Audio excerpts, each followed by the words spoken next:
And we were thinking to ourselves, well, that doesn't build local business. And I respected so much your persistence, but also that you would never say, hire me instead of Martin. Never. You never said that. And that next day I said, I want to do the same festival, but with tacos. It takes a pound of flesh. You got to be ready to sacrifice. America, it seems, needs to get better at is keeping the family together, like as they age.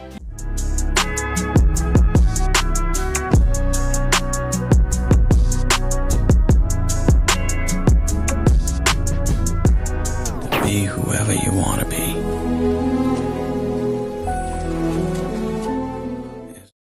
Ladies and gentlemen, thank you and welcome back to the second season of I AM VOZ Podcast presented by CoLi Studios. And today I have a very special guest. Guess what? I have David. It's not just any David. He's a legendary David. I met David through a lot of experiences, but I'm going to allow him to introduce himself because he's probably going to do a better job than I can. How do I follow that up? You're amazing. I mean, when you talk to this guy, it's like, don't you just feel like do people tell you this, that your energy is just immediately, you're like, I'm awake now.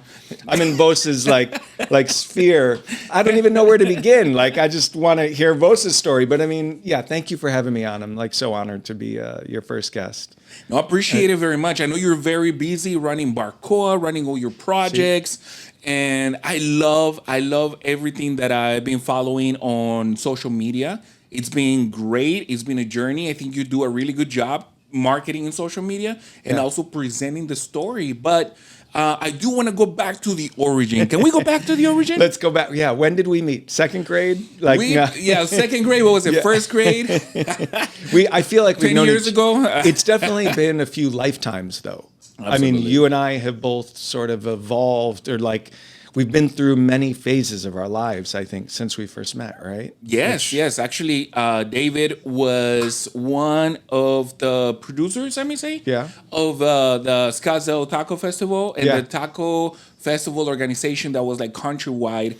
So for those of you guys that don't know, that was the trigger from taking Lucha Voz. So I do want to recognize it, starting off from the bat, right? Lucha Voz, the trigger that started it all into national phenomena was the fact that a conversation started with David.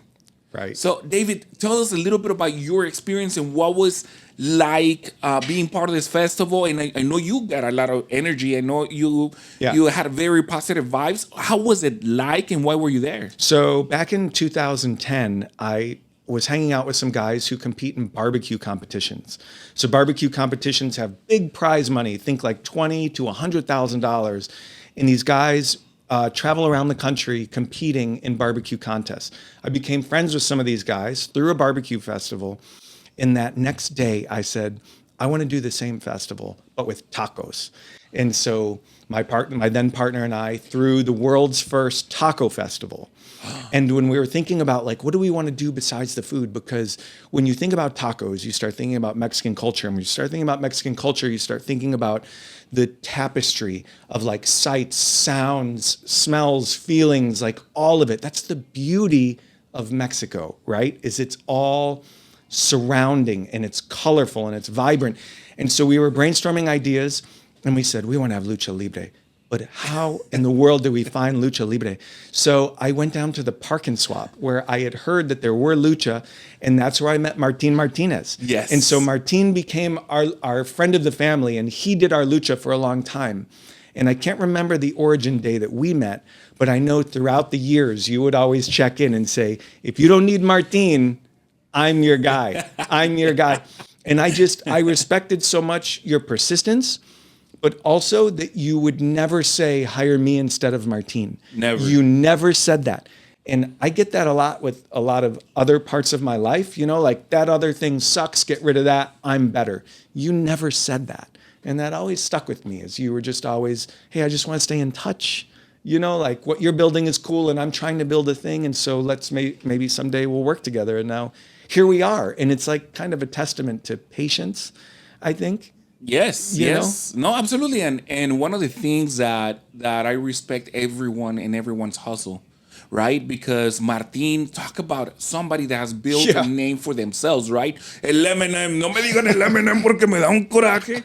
And Piraña Promotions. And actually, he started running events way before I did, right? Yes. He was actually running more consistent traditional lucha events. Yeah. And we are more of the Chicano version of lucha, right? Yeah. Where the embracement of the Mexican culture and the American way of doing things, and merging two cultures together into one single concept. And Martin, I took a lot. We use the same luchadores. Yes, sí. You know, and his hustle is to be imitated.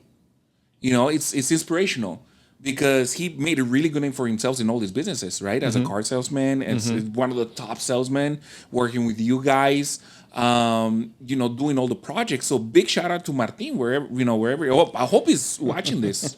What's up, Martin? Yeah. But so far, your experience, you said something very, very interesting right there. You wanted to put a whole concept together and actually not just through the event, not just through the business, but actually you were transmitting a beautiful message, which is delivering an entire culture through a single festival. Right. What inspired you to do that, and what was the outcome of that? Yeah, so back then in 2010, almost all food festivals were an all-inclusive higher ticket price. So like 70, 80, 90 bucks to get in. And a lot of the restaurants are dishing out free food in exchange for marketing to those attendees. And we were thinking to ourselves, well, that doesn't build local business. So we came up with a way where we still had a big prize fund, but a restaurant would keep 50% of everything that they made in our scenario. So it was a lower ticket price to get in, which made the event very democratic, meaning it was like accessible. You know, like somebody who only has $10 could still come and experience the festival and not eat that much if they didn't have the budget to. But somebody who had $100 that day could go to town on tacos, and those vendors were getting a portion of what they were making. And now we're at a point where a vendor's keeping 100% of what they make. So when you come to my taco festival and you buy a taco from a vendor, I'm not getting a single dollar from that. They are keeping 100%. And so if you have 20,000 people in a field and they're each eating 5 tacos, that's 100,000 tacos times $3 each or whatever the average taco. Now that's an economic driver for local business. You know what I mean? Like somebody can come in and they can have a $5,000 or $10,000 weekend, and they're a taco truck that would normally have a $1,000 or $2,000 weekend. And that can literally catapult them to the next level. Now they can buy a piece of equipment or hire some staff for the next step. You know what I mean? And that's always been the North Star of my businesses, is how to tell the story of other people and make that my business. So we do that at Barcoa too, which I know we'll get into a little bit, but it's like, I want to tell the stories of the people. So when you look at my marketing for Taco Fest, it's less about, hey, come out and experience this thing. In leading up, it's more about, here are the people that are going to be there that are serving the food. I want to give you a little taste of their background and where they came from and what they're serving and why they're serving it. You know what I mean? One of the things that I believe make a business successful is when they have a soul. Right? When there's a soul, there's an energy behind it. I think empty businesses, people that do businesses just for money or just for just revenue, it doesn't feel the same as when the business has a soul. And when I participated in your festival, I fell in love with the festival because everything seemed intentional. From the marketing, from the way you presented the lucha, the culture, the vendors, the way they were arranged, the attitude through the vendors, right? That they're putting the effort. They're doing a massive amount of food, a massive amount of tacos, and it could get to where they taste a little generic. Yeah. But that was not the case. Everybody got creative. Everybody had a soul, and I think all that started from the inspiration that you bring. Right? How was it organizing all that? How many vendors would you get? Up to 60. Yeah. 60 vendors. 60 food vendors. And then about 50 other vendors. You know, like people advertising their art, or they're selling T-shirts, or home remodel companies and that sort of thing. So there'd be over 100 businesses total. And how many people would attend these festivals? It was, in its peak year, it was up to just under 40,000. 40,000 people. Over 2 days. It was pretty crazy. 40,000 people having great energy, having a great time, enjoying the drinks, and supporting our local vendors. And it's things like this that make it historic. You know what I mean? And one of the things that I want to know is 40,000 people, and at this big years, how many years was that you were running? It was just under 10 years. So I split with them just before our 10th anniversary. And then I had a non-compete for 3 years, and now it's back. So this past year was my 10th taco festival, but I'd taken a few years off. And brother, let me tell you, it's amazing. I want to know what challenges you faced while putting this together. What are the top challenges that you remember in putting this together? Because I know when I do events, and I haven't gotten to 40,000 just yet. I love making events, right? I love producing. Yeah. I have not gotten to 40,000 people, but let me tell you, even if when it's a 200 people event, a 20 people event, the networking events that we do at Barcoa, 3 days before, I'm like, oh, okay, what am I missing? What's going to happen? How many people can I actually expect? You know, what was the biggest challenges, brother? I always say that the emotional arc that you're experiencing doing a 30-person networking event to me putting together a 30,000-person food festival is the same. It's really the same stresses, just amplified. You know, is anybody going to show up? Is it going to rain? Is everybody going to be safe? Are they going to get home safe after having a drink?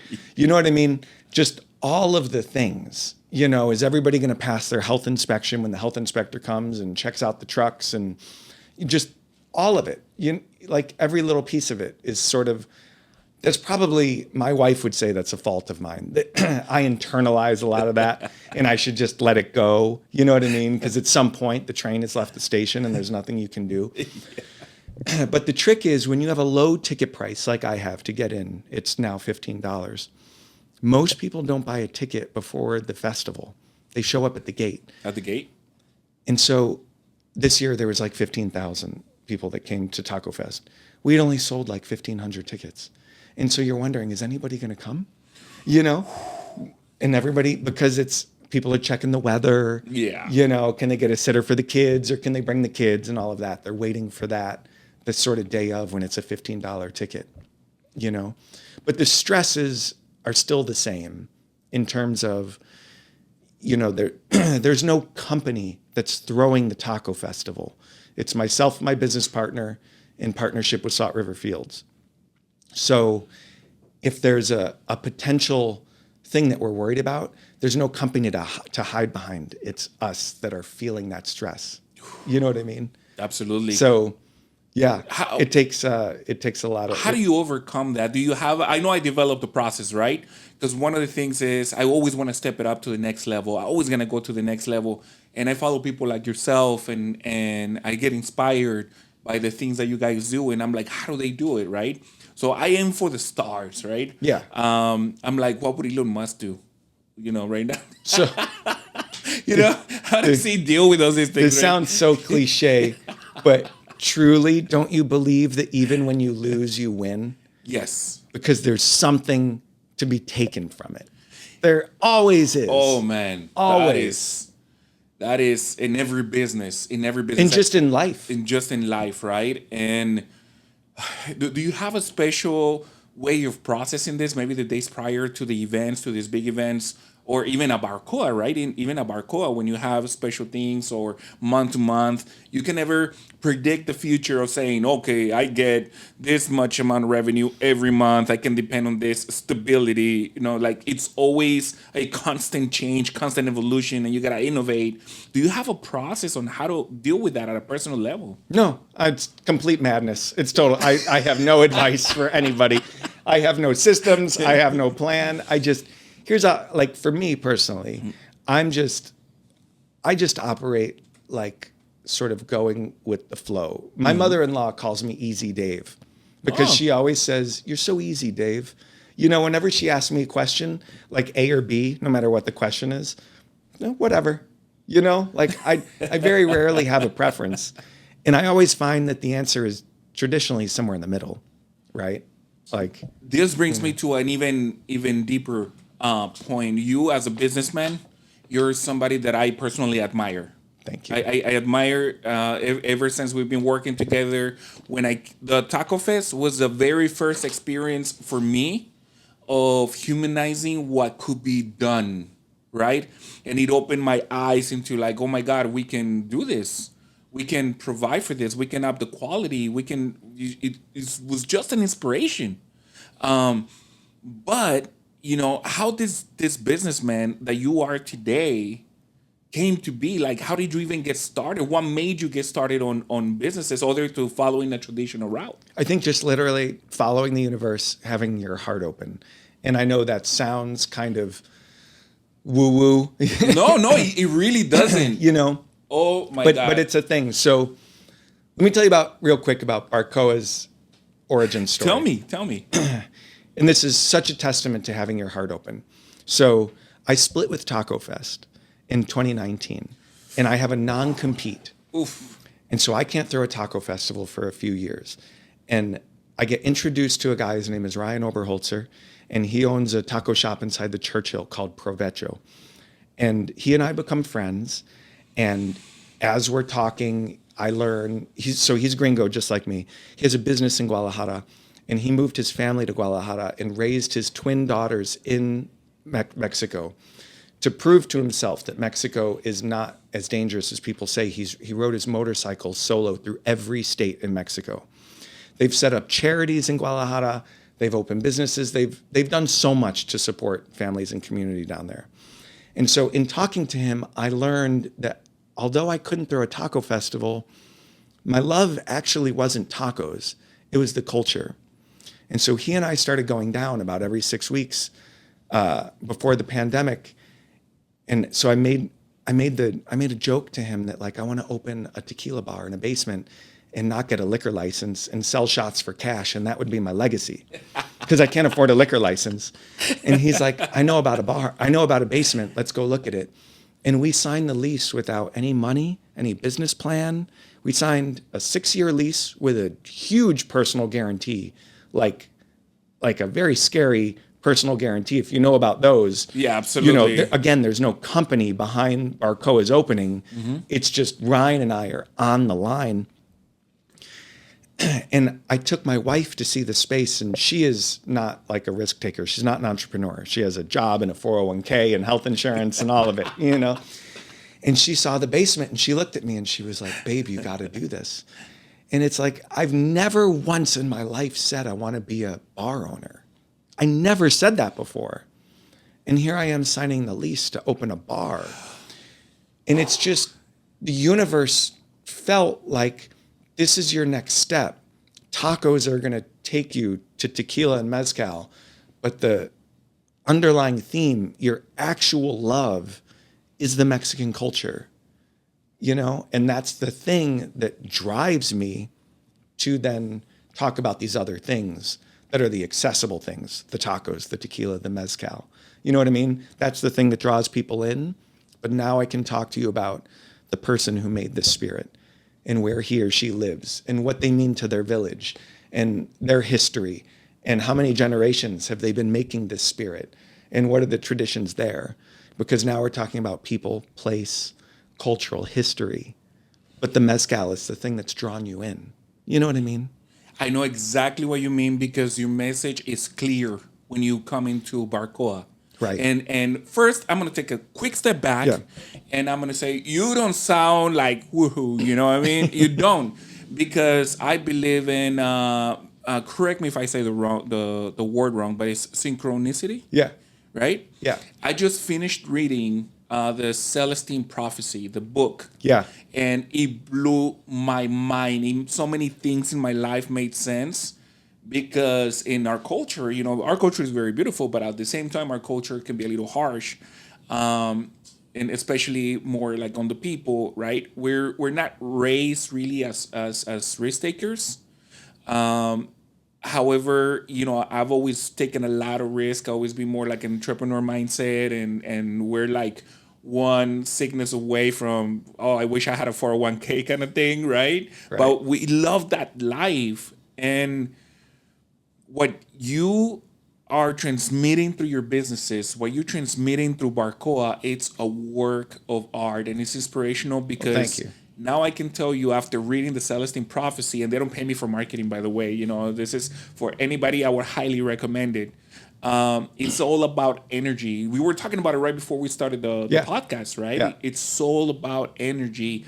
Do what you feel. We have a calling, and we have a lot of times a fear of taking that leap into that, right? And when I come to Barcoa, the very first time, I walk in there and I see the beautiful paintings, first and foremost.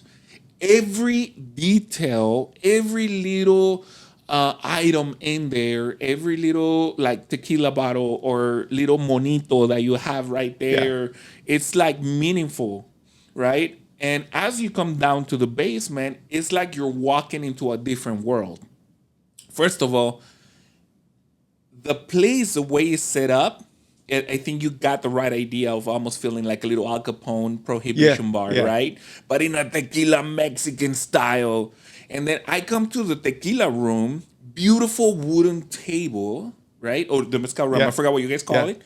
And there's a map on the wall of Mexico and a little pinpoint of where each tequila, mezcal, or a spirit, it came from. Yes. Such attention to detail. When I was there at Barcoa, I believe Ryan, your business partner, told me, and this was years ago, this was about 3 years ago, it's like every single thing in this place is intentional. Yes. Wow. It's crazy. And so there was no plan for that. That was just, so Ryan and I worked with a designer in Guadalajara. Her name is Paulina. And so we would have an idea, and then she would go scout and find the stuff, and then we would go down and meet the artisans who she proposed to make the thing, or she would say, hey, looking at pictures of your space, I think this would be great. What do you guys? And it was truly like between the three of us, so collaborative. And there was nobody had a role. It was just, again, having your heart open. The universe just took the lead, and we were along for the ride. Brother, it was really beautiful. You guys are the perfect example of cero miedo. Wow. No fear, right? Right. Now, I understand that when you're going through the process, when you're in the battlefield, when you're doing this, and, as a wrestler, as a luchador, when you're on the ring, and when you're doing and you're in your element, you just kind of evolve, right? Like you blink and it's been like 3 months. The fear has got to go away. It does, to your right? point, so that you can focus and stay positive and move forward. Because the moment you have fear, like now you have apprehension and you're second guessing yourself. Very good point, because in the Celestine Prophecy, and I was a really bad reader, really, really bad reader. I couldn't concentrate on something to like save my I've read my 3 life. books in my whole life. I don't read books. So, and then what I learned is like I'm reading something that doesn't catch my attention, right? But once I started reading subjects that actually catch my attention, like psychology and a lot of self-development books and other people's stories, I noticed that I would actually read and I would remember what I read. Right. And one of the things that it mentions in the book, it's fear will lower your energy. Yeah, for sure. Fear will lower your energy. It would just be like, you start imagining things or putting yourself in situations that haven't even happened. What if this happened? What if that happens? Well, what if it doesn't? Right. What if it doesn't? But when you're flowing, like you were doing with your interior designer and with Ryan, and one thing was coming to another, it was such a synergy among you guys that I got to experience the result. Right. Brother. And so for a lot of your listeners or viewers, like one sort of daily thing a lot of us probably run into is we're all on social media and you start comparing yourself to the content that others are putting out there. And you start thinking, can I produce something that good? And that seems to me like a form of fear, because a lot of times if I'm not going out to taco trucks and filming them and making good content, I'll get into a rut of thinking all the other content creators have evolved and now I'm not as good as them. But the moment I start getting out there, you just got to get out there. You like remind yourself, I can do this. I'm good. You know what I mean? Absolutely. Yeah. And you said something very important. You got to remind yourself. And one of the things is, as something that I started doing in the mirror in the mornings, everything. I look in the mirror every morning and I'm like, I got this. Like, oh wow, I'm the bravest soul in the world. I'm the best thing that's gonna happen to me. He just likes looking at himself in the mirror. I mean, look at this guy. Yeah. His skin is like phenomenal. It's funny, right? Because when women come out of the shower, right, and they don't like to see themselves, right? I heard this from a Mexican comedian. It's like, oh, you know what? I got all these flaws and all these things, but we men, when we come out of the shower and we're like, ooh, boss, look at that. It doesn't matter how you look, right? But we always have that energy. You know what I mean? And a lot of times you bring it into the workplace, right? Yes. I'm pretty sure Ryan feels that from you. What role does Ryan play in the story of David? Yeah. So Ryan makes sure that Barcoa is culturally on point.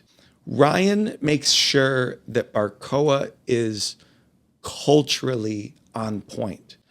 So both of us recognize that we are sharing a culture that is not ours to share by birthright. And so in order to avoid the pitfalls of cultural appropriation, we would talk so much about how can we be better cultural appreciators? How can we do better as gringos representing a culture that's not ours or sharing a culture that's not ours? And so he makes sure that we don't step into any potholes or pitfalls. So to the point, I built the bar's original playlist, and he would listen to some of the songs and say, this is Narcos stuff. This is not so good. This is like, people wouldn't listen to this in Mexico. He just makes sure that it's all on point so that when Latinos or Hispanics come in, they feel like somebody's paid attention and somebody knows. Do you know what I mean? I know exactly what you mean, because when I walk into Barcoa, I love the culture, right? I love the culture, and when I come into Barcoa, even as a Mexicano, I feel appreciated. Yeah. It's good to see that something that I'm part of, right, is being represented in such a way. And I think you guys nailed it. Thank you. But so that's where Ryan enters the story. So while I love the culture, I'm like a kid seeing like things for the first time. I'm just excited about it. But Ryan has just, because he spent so much time down there and lived down there and raised his kids there and formed lifelong friendships, he just has a better sense of, and I hesitate to use the word authentic, but what is more like representative of what you would experience down there, and he makes sure that that's possible. So when we do our event programming, I'll run tequila tastings and I'll put together some DJ events and that sort of thing.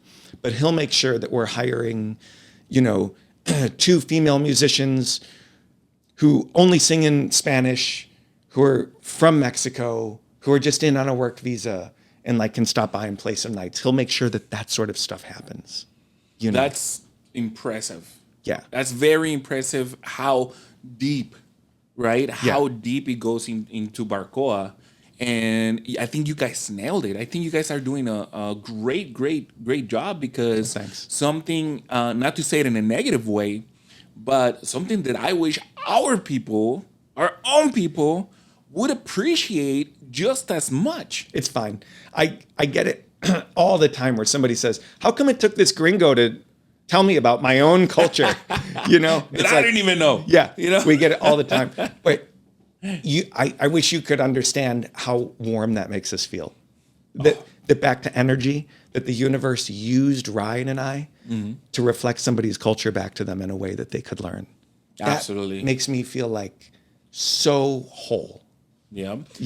And one of the things that everybody expressed, right, on the very first networking that we did, there was a real estate networking with wholesaling, investing, and loan. Just everyone. We know everyone on the good side of the moon and the dark side of the moon of real estate. We brought it down to Barcoa, I believe, like about 3 years ago, and we had such a good turnout. And I was really nervous. Like we mentioned, like 30 people, 35 people. I was like, oh, are people gonna show up? And I worry about how the bar is gonna do, but worry about the 360. Yeah. And everybody's reaction coming in and coming down those beautiful stairs. Yeah. As you're looking at that painting. Yeah. I can almost describe it. Well, it's a Virgin de Guadalupe. Yeah. Right. But she's been reimagined with some aljimadores down on the bottom and quiotes behind her. Yeah, it's sort of tequila inspired. Yeah. Everyone had the same reaction. They loved the place. They were impressed by the attention to detail, by the message that it transmits, right? Nobody could believe, right? When I told them, oh, yeah, David and Ryan, nobody could believe, like, they did this? Right. You know what I mean? So the details in there, the painting, that painting you were just talking about, where did that painting come from? So, funny story about that painting. There's a local Chicana artist. Her name is La Morena. She painted all of the motifs, or most of the motifs, for the Super Bowl when they were in town. So last time the Super Bowl was here in Arizona, you might have noticed that the designs had a kind of indigenous undertone. Yes. She was part of the crew that made sure that indigenous culture was represented in Super Bowl messaging. So important. Wow. And so Ryan knows La Morena, and we hired her to paint the Virgin de Guadalupe. And we kept saying, we want a sexy, modern Virgin de Guadalupe because it's a bar and it's going to be the first thing you see. And she would give us draft after draft, and she wasn't feeling it. And we could tell she wasn't feeling it. It just wasn't coming together. So we said to her, what if we give you a wall and we give you zero direction and you just paint whatever you want? And I'll get back to that in a second. So since she wasn't painting the Virgin de Guadalupe, we approached Tato Caraveo, who is a local muralist, and he painted her. And when Ryan and I saw it for the first time, we burst into tears like two little girls. I mean, it was exactly what both of us envisioned because it's got the gold leaf halo and the Santa Maria hands, and it's like it's so perfectly respectful, but if you look at the detail, it's reimagined, and she's sexy and she's provocative, and wherever you're standing in the room, her eyes follow you. Yes. You know what I mean? And the reason we wanted that is every tequila distillery has an altar because you've been growing these plants for 8, 12, 15 years, and you have one shot at getting those plants into the bottle. And so God has to be with you along the way to make sure that he is watching over you and your process and the thing that you've taken so long to grow in the earth, right? And so back to the earth, La Morena, which he painted, was an indigenous woman in the back staircase, the original staircase to the basement. So when you go up, you turn around and you see an indigenous woman burning copal, and she's looking down and she's standing in agave leaves. And it's like this quiet moment of reflection, honoring Mother Earth. And it's so special to think that she painted something that is quiet and reflective in a bar that really goes off. I mean, it's a party on a Friday night. So sometimes when you're like running around, you can like take a moment, you can turn around and you can see this woman and think about the people that were here before us, before there were borders. Because, you know, like this was Mexico. And it's important to honor that, you know? Absolutely. And so Ryan and I often talk about that, you know, the importance of not just honoring Mexican culture, but honoring the people that were in these lands before us, indigenous. And that's just an important part of the story of the bar, you know? So when we pour these spirits that come from the earth back to the people and the culture, it's all one thing. It is. You know what I mean? I do. And what I'm noticing, right, is when I go into Barcoa, I walk in and I can feel this energy, right? But now, listening to you right now, I'm starting to understand why, right? And there's so many factors that fill the place with energy, such as what you did right there. As an artist, a lot of times it's very difficult to provide a client, right? And what they're asking for and what they're envision, and try to capture that is extremely, extremely difficult, and somehow keeping it authentic. Yeah. And I could tell, she kept bringing draft after draft after draft after draft. And at last you're like, you know what? We're going to give you a wall. We trust you because there's a fact of trust. Yes. We trust you that whatever it is that you're going to create is going to be amazing. And it's going to be part of this bar, part of this wall, part of the idea, part of the soul that we're trying to bring here. She creates, you allowed her, you set her free. Yes. And you allowed her to create the piece that the energy, the place is dictating her to do. A lot of times when I start in paintings or I start in drawings, I like to not think about it anymore. Right. And allow the canvas or whatever I'm doing to talk to me. Right. And the energy to dictate what is it that I'm going to do. And whatever it comes out, whether it looks like abstract work or it looks like charcoal or Jim Morrison, because I love rock and roll, whatever it is, it's what I was meant to do. And when I come into Barcoa, I'm starting to understand why the energy is the way it is in this place. Right. Brother. So crazy. And I'm pretty sure. What about the map? The map. Where'd you guys find that? The map on the what do you guys call the room? Well, that's a tasting room. It's the private tasting room. The private tasting room. But we also call it the tequila cage. The tequila, right? Because it's literally like caged in. What was that before? Was it like a storage or? No, we built that room. So the basement was one big open space. And so we built that because we needed like a back of house. So behind that wall is where we have our fridge and do prep and stuff. But we knew we wanted a small tasting room as a place to take people on, this is a phrase that's borrowed from another podcast, on agave road trips. We want to go on a road trip through Mexico drinking agave. And so in that room, if you've ever heard the phrase omakase, so in sushi restaurants, omakase means you sit at the sushi bar and there's no price set. You just tell the sushi chef, I'm eating whatever you give me and I'm paying the bill at the end until I'm done. I'll tell you when I'm tapped out. That's omakase. So we often use the phrase agave omakase, even though it's a set price of $100 to $150 per seat. And then we drink for 2 hours. And we drink little sips of spirits, and we travel through Mexico. And we talk about flavor profiles and who made them and the cultural history behind the spirits. We can do all tequila, all mezcal. We can try a little bit of everything. We can stay down south towards Oaxaca. We can do only northern spirits if your family's from there. We can travel through Chihuahua and Sonora and all of it. We can get into uncertified spirits and talk about moonshine from Mexico and only drink some really crazy stuff that tastes like blue cheese and Cheetos, but it's kind of weird and delicious, And so in that room is where we go on these journeys. And so any bartender or staff member can spend time at your table and talk to you about the spirits. But in that room is when we can really go on a journey, and spend 2 hours. And we always say, you start with 7 spirits, but we'll drink as many as you are fun.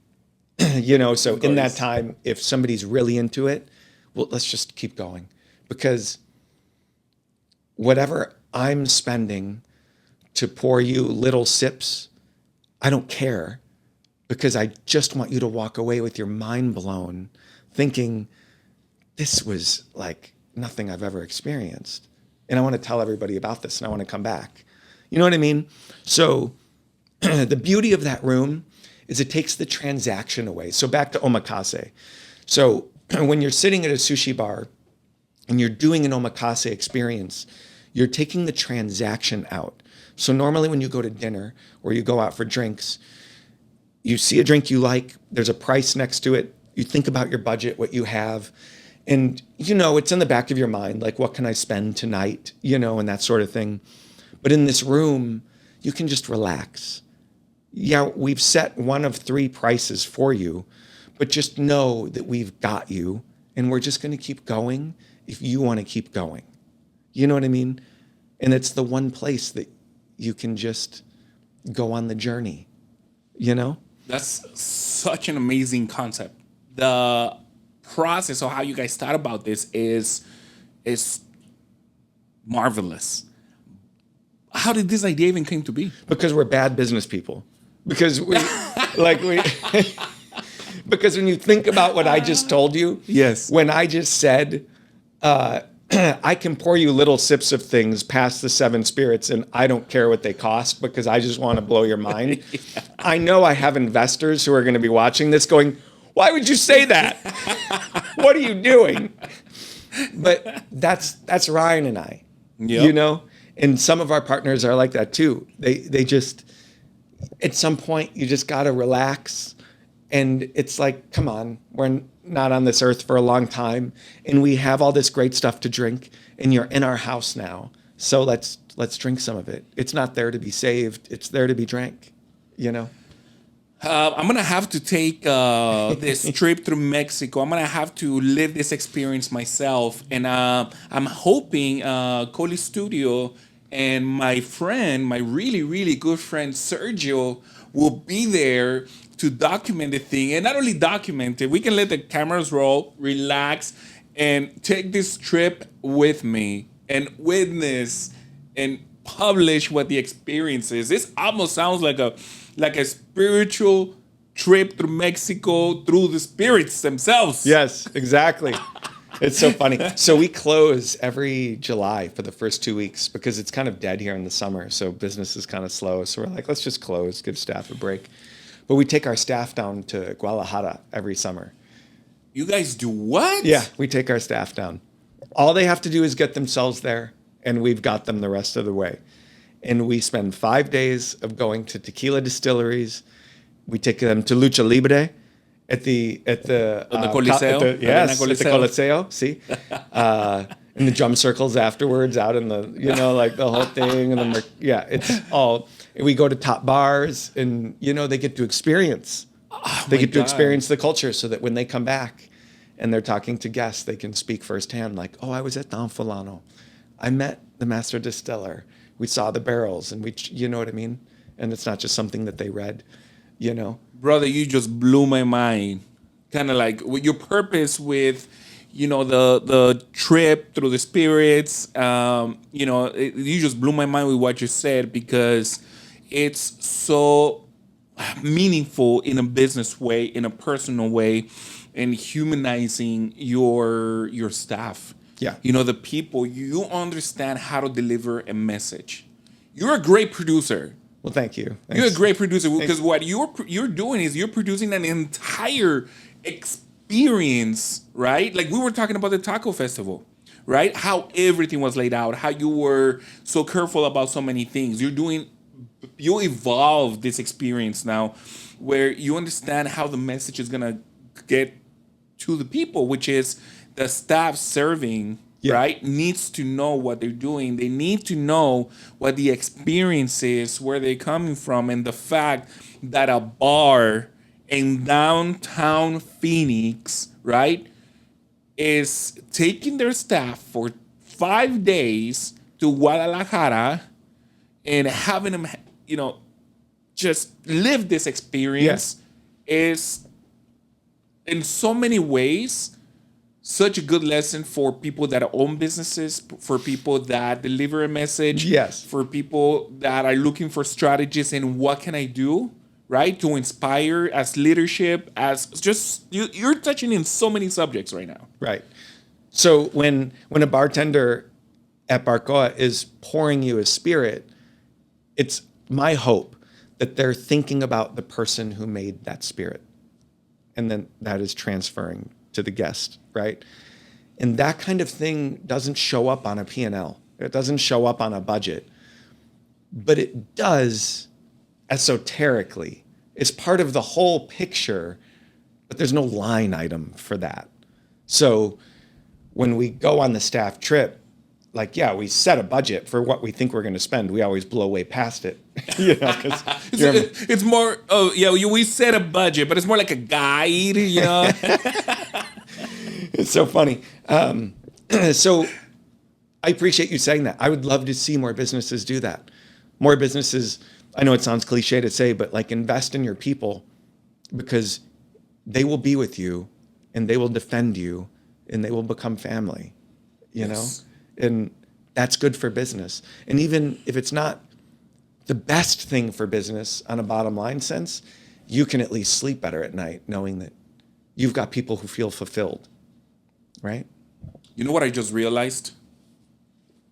All this worked because you and Ryan, being the spearhead of this project, know who you are. So I don't know if I agree with that, but I and there's your perception. Yeah. And there's the perception that we have about you guys. Yeah. But let's talk some facts. Thank you. Let's talk some facts. Okay. You're able to transmit a message through your business, through everything you do, through the experience that people are having, because you have a very clear vision of who you are. And that is fueling your staff. That is fueling your bartenders. That is fueling everybody that works around you. That is fueling the people that painted the walls. That is fueling the taco vendors that come in and participate with you. That is fueling me as a DJ. Yeah. That I go, and if I'm coming to Barcoa and I'm going to be DJing that first Friday on March, I know exactly what I'm going to play, what vibe I'm going to bring, because I identify with it. You're providing that platform for us to stand on solid ground. And I mean us, because I've done events and I'm going to be DJing there, and I can feel that platform. So if I can feel that, can you imagine the platform that you're providing for your staff? Yeah, right. And when we walk in as clients, when we walk in as guests, when we walk in as customers, what we're feeling? And if you break that down, how that actually could accommodate to every single business out there. Right. And I like interpretations. I tend to do that a lot. But out of this conversation, brother, that's something that I'm learning and I'm absorbing from you right now. Right on. Brother. You're the best. You're just like, you're always like, you just said it perfectly, absorbing. You're always absorbing. And that's such a key, to brother. Just happiness and like enjoying your journey and your process. We were talking about that, the journey, the process. I'm pretty sure yourself through a personal level, right? Like we know what you've done as Barcoa, we know what you've done, but I can only imagine as well what your process has been at a personal level. Is there something you want to share? And then I got one more thing that I want to come back to, but yeah, all I can tell you is, my wife sees it firsthand. Like it takes a pound of flesh. You got to be ready to sacrifice, there's days where we're on the dog walk and I'm just quiet. And she's like, why are you so quiet? And I don't even know why I am. There's just something that's just eating me up, and sometimes you might know, sometimes you might not. And I'm sure you're like that with your kids. You're like, just wasn't the best day with my kid. Tomorrow I'm going to show up, like tomorrow I'm going to do better, that sort of thing. It all takes a pound of flesh, But the flip side is, you're not living your dream out. You're not like going with the flow and being the energy. And I think both of us are the types that need to be out there. Yeah. With our energy. Yeah. And I've tried. I've tried the traditional route. I've tried, everything else. And I always come, back to this. I always come back to what I do. One of the things I say all the time in a personal level, right? And I appreciate music. Everything that I've always done and that anything that I've accomplished is due to music. Because of music, when I was very young, we were just talking, Sergio and I were just talking about this. My family didn't go to church. My family was not a church, family, but I started going because they had free music classes, right? So I fell in love with the guitar. I fell in love with music. And throughout my life, thanks to music, I learned marketing. Thanks to music, I learned how to build web pages, how to write HTML, how to program, how to edit, how to use Photoshop, how to become a graphic designer. Right. And all to the point where it brings us till today. And I've given up on music so many times. But you know what? Music has never once given up on me. Yeah. I've been to the point where all the businesses are negative.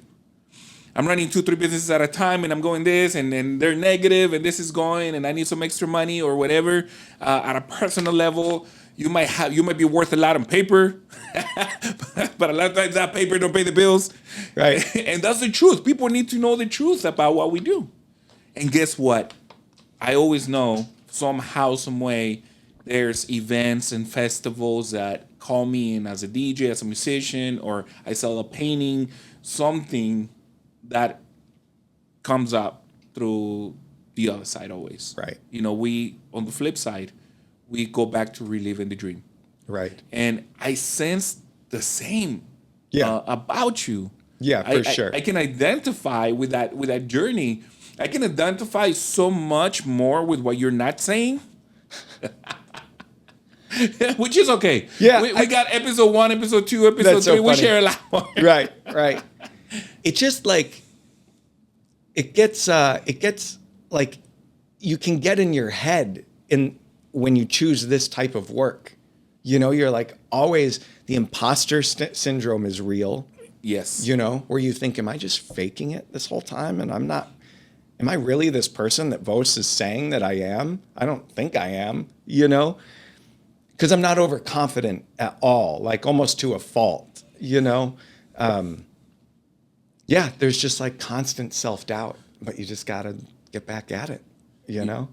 You got to get up, get out, and get working. Yeah. That's the only way. I believe one of the things that really brings it all together, right, at the end of the day, is one day at a time. Yeah. One thing at a time. Something that really has helped me in every aspect of my life. And I learned this through business, and I learned this through events, and almost feeling so nervous and nerve-wracking on how things are going to be, is self-awareness. Yeah. And be present on the time. Did I do everything that I could possibly do? Right. And that's it. Like, if at the end of the day, I did everything that I could possibly do today, it's good. I'm good. Tomorrow is going to be another day. Right. And when you own a business, a lot of times that's how you got to take it, because, you know, going back to something you're mentioning, your wife, your family, how can a business affect your family life? Yeah. Yeah, it's pretty rough. Have you ever had that experience? Oh yeah, I'm not home like ever, you know. So time with my wife is very cherished, because it's very rare that there's like real connection time, you know. I can't imagine like you with kids and living this life, how hard that's got to be. But just me with just trying to put in the time with my wife, who like, I'm always craving time with her. Like I want to be around her, but it's like the bar is calling me, and that's not just work, but it's also fulfilling, you know. And the festivals, there's so much unpaid work. There's just so many hours. If you just, any advice for anybody who ever wants to throw a festival? Please. Every single one of them loses money. If you think about how much time you've put in, and if you ever put that time into the budget, then your festival lost hundreds of thousands of dollars every single time.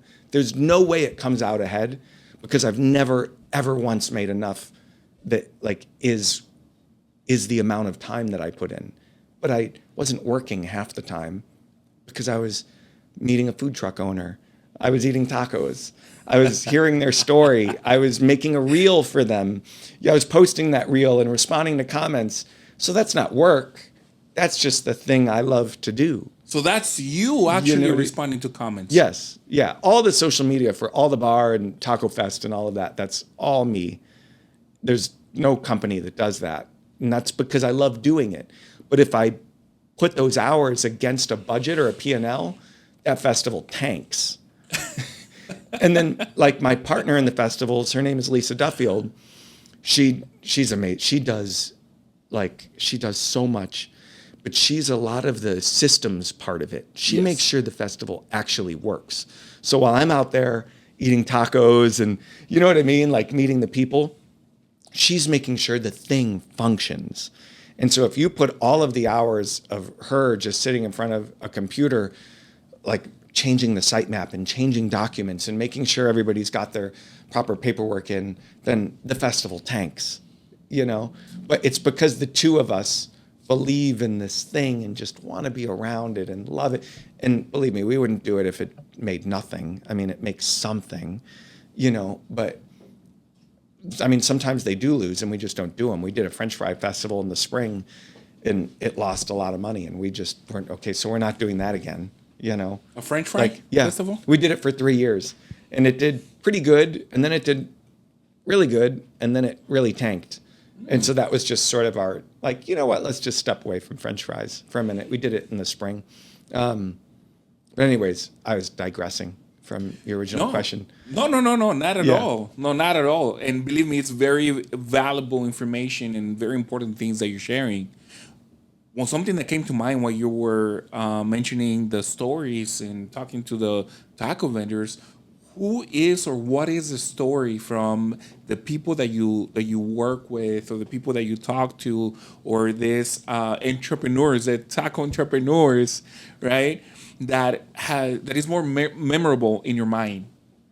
Like one specifically, like one person? It's a good question. So down at like, I'm going to get the avenue wrong, but it's like 99th Avenue and like the I-10. I can't remember the exit, but there's a Fairfield Inn right off the I-10, way West Valley. And there's a little taco truck on Friday and Saturday nights called Tacos Mesquite. And it's two couples, husbands and wives, who used to go to the taco festival back in the day. And they have day jobs, like they work for like Cox Communications and like day jobs. And the husband would always say, babe, I want to be a taco vendor at this festival someday.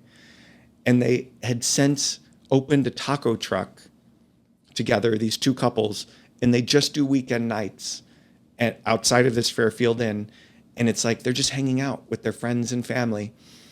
And so I go out and meet them, and they sign up to do Taco Fest.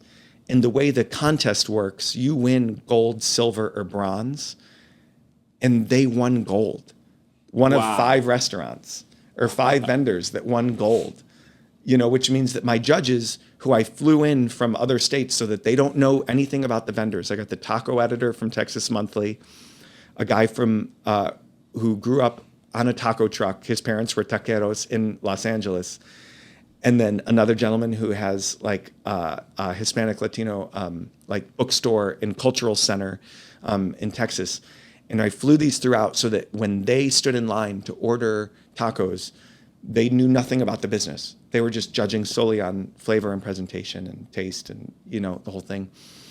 And so for them to objectively say, these are some of the best tacos in the festival, and for it to come from a husband and wife who aren't even chefs, like not classically trained, just making good food, mesquite grilled carne asada, like, you know, like, it's just so heartwarming that like they had this history with the festival and I didn't even know that. I didn't even know them up until the point that I went out to their taco truck and met them and heard their story, you know? And it's like, so many times I think about, I've had 2 weddings at my festivals where the people getting married, the reason they wanted to get married at one got married and one got engaged, is because they met at the festival. Wow. You know, and it's like, if the festival didn't exist, then these 2 people wouldn't have met. And one of them had a kid, and so the kid wouldn't even exist. You know what I mean? It's kind of crazy to think that, like, back to the whole universe thing, I try to just be a conduit for the universe to use me to give the world a thing that people can make memories at. You know what I mean? And so, like, when I think about those 2 taqueros who won the gold medal, like, back to your question, there are so many stories like that are like, they have this long history with this festival. It's really special. Wow. You know? And the way through, like I said, I have a sense and I can perceive that you know who you are, creating a chain of events, right? That producing these kind of outcomes. People coming together, having a great experience. They were on the right mood to know each other. They were having the perfect experience. They were at the perfect place to literally start a life together, right? It's incredible. The fact that the taquero was like, you know what, I want to be part of this festival. I want to do this. And that inspiration, it gets transmitted into what he's cooking, into the food, to the point where he wins gold at a taco festival. Yeah. Brother, this is amazing. Yeah. It's called Tacos Mesquite. You got to look them up. Tacos Mesquite. Yeah, it's so good. They're just good classic street tacos. There's no frills. They're not overthinking anything. They're just, here's a really damn good taco. And you know what? That's one of the things why I love working with CoLi Studio here, because the people here, including Sergio, my boy Sergio, I mean, I'm going to give you props every show a lot of times, so I'm going to make him famous. He's already famous. Look at this guy. He's already famous. He was actually playing some corridos on one of his reels this weekend, and I started listening to that song like 10 times after that. I got inspired. And if he had not done that, and I'm not a person that I grew up with corridos, I grew up with that.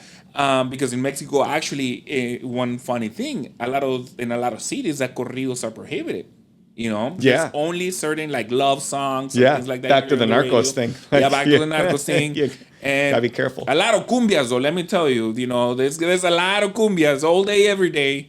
But when I heard Sergio playing the guitar, he was having so much fun that I picked up my guitar, and I don't know how to play corridos. I'm more like a mariachi guy. I'm more of flamenco. I like more like that kind of music. I gotta practice. Now I'm gonna have to go buy me a steel string guitar because I can't do that with my classical guitar. Be playing all the way over here. Yeah, right. It looks so difficult. It looks so difficult. Man. And there was a younger man with him, and you could sense that energy. And they transmit that energy through the video where they causing this something similar when I feel with you. Yeah. You know what I mean? Yeah. You're doing all this, and just through this conversation, I'm getting 100 ideas of how I can help other businesses. Right on. And here at CoLi Studios, one thing that I like is the energy of the people, the mission that they have, how they're helping, guiding, educating people, and working a lot with our community. They do a crazy amount of community outreach. People that never imagined that they could build, qualify, and have a casita on their property, therefore having like rental income and bettering their life and having all the benefits of increasing their equity. It's when they first told me, honestly, my friend Fernando introduced me to them, and I was a little iffy. I was like, really? It kind of sounds too good to be true and everything. Once I come and met the guys, it was amazing. And now they're giving us this opportunity to present this podcast, have a very talented videographer like Sergio, which they better take care of him, let me tell you. Because we're like right next to a TV station. They might just steal him away. But providing the platform for you and I to be here today, talking about the universe, brother. Yeah. And these casitas that they're building, I'm sure a lot of them are used for aging parents. Yes. Right?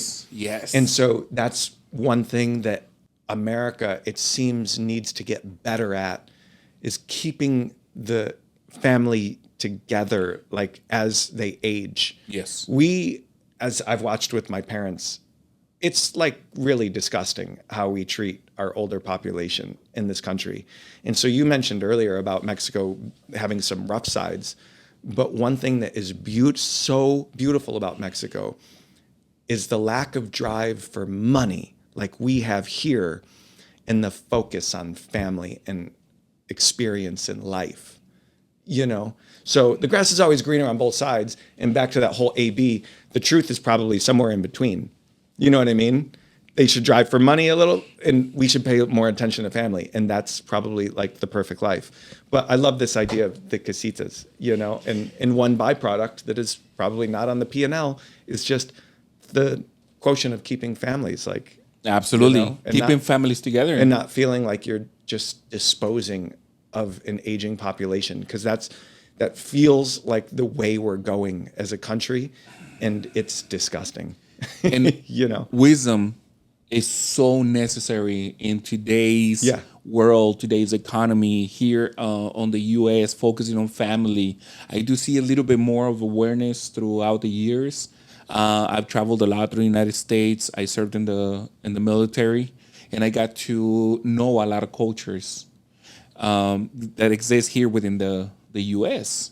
Our Native Americans, and all of our fellow soldiers, coming from different backgrounds, and strengthening family ties, right? Taking care of our elder, learning from them, getting that wisdom, that's a way that is worked through centuries. Yeah. Centuries. We evolved as human beings through this method that we cannot now afford to get away from it, especially with everything going on in the country, in the world. We just cannot afford as human beings to get away from that right now. I think right now we need to get back to family.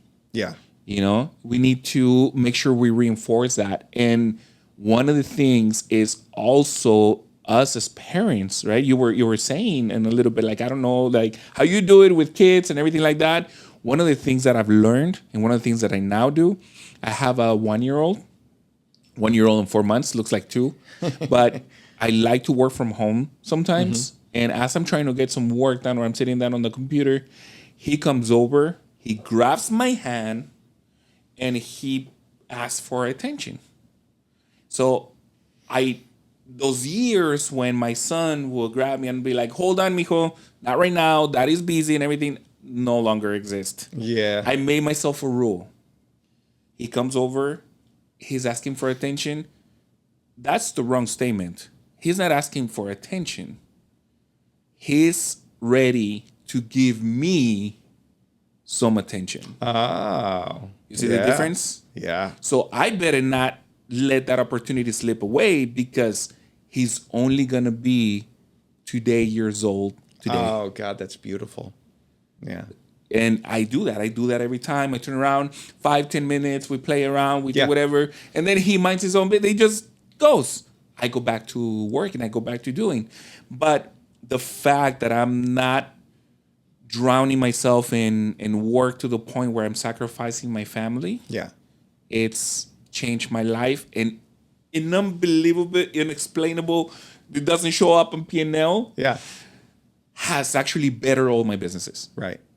And that's something that I can tell you, that bringing back to that point, I started doing the same thing, calling my mom. My grandma is about 80 years old, right? She raised me.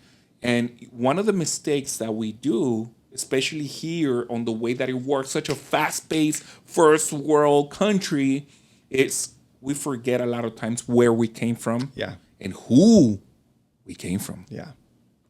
So I got on the habit. I put alarms on my phone to call my grandma. I love it. To call my grandma, right? Because as a culture, like you mentioned, a lot of wisdom, a lot of heritage is going to get injected to me that way, which now I need to pass over to my kids. Yeah. Because I can be 80 years old and complaining how nobody comes see me, but did I actually plant that seed 40 years ago? Right. Well, you got to build a casita so that the kid can take care of you in the casita. Exactly. And I'm going to live for free. I tell my daughter, I'm like, you're going to change my diapers. So back for a circle. No. But brother, thank you so much for being here at this podcast today. There's so many much more questions that I want to ask. There's so much more conversations I want to have with you that I hope we can have you back for. Well, thank you. Yeah, I can't wait to see where this podcast goes. So I'd love to round be back 2 anytime. Yes. Yeah. So, guys, I really want to thank our guest, David. for being here with us, for being the creative mind that he is, for having the drive that he does. And believe me, tell us a little bit about Barcoa. Where is it located? Where can we find you on social media? So we're at First Avenue and Roosevelt. We're in a 2-story red brick building just beyond a parking lot at First Avenue and Roosevelt. And we're in the back. So we have a back alley cantina and then down in the basement, like you said. And our website is Barcoa, Barcoa, PHX.com. And that's where people can find us. And on Instagram, it's Barcoa PHX as well. Yeah, I highly, if you're on Instagram, follow us on Instagram. It's a fun journey there. And then, yeah. What festivals do you have coming up? Do you have any events coming up? Yeah, so we're going to stack them in the fall now. So Tacos and Pizza Fest are in the fall. So Tacos is October 18th, 19th, and Pizza Fest is 15th, 16th of November. And so that's always 2 weeks before Thanksgiving, and it's just a carb overload before we get into the holiday season. So no more festivals in the spring, so just those 2 in the fall. Those should keep me busy. You're timing it perfectly because I want to be lean on the summer and I want to carb up on the fall. Yeah, exactly. I got my plans. October 18th and 19th is going to be the Taco Festival. Yes. I will for sure be there. And the Pizza Festival is going to be what date? November 15th, 16th. Okay. Do you guys already have locations?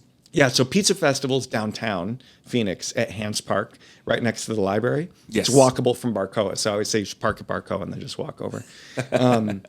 And then Taco Fest is out at Salt River Fields, which is the spring training home of the Diamondbacks and the Colorado Rockies. But who cares about them? We're Diamondbacks fans in my house. And for all of you guys watching, following the podcast, we're going to be announcing, we're going to be promoting all these events, keeping you guys updated. So make sure you subscribe to I AM VOZ website, okay, IamVoz.com. And you're going to be part of our newsletter where you're going to get a monthly update. And I'm going to include my Barcoa and family and friends related events. Thank you. Section of everything that's going on and keeping everyone in the loop, because I'm pretty sure whoever started listening, watching this podcast is going to watch it and enjoy it all the way to the end. I hope so. My brother, thank you very much for being here with us. I appreciate it. Thank you, CoLi Studio, for presenting this podcast. I look forward to making it history forever. And thank you guys for watching and listening, because you could have been doing anything else in this world. But no, you're here listening to us right now or watching us. Thank you, Sergio. Let's rock this. Thank you, brother.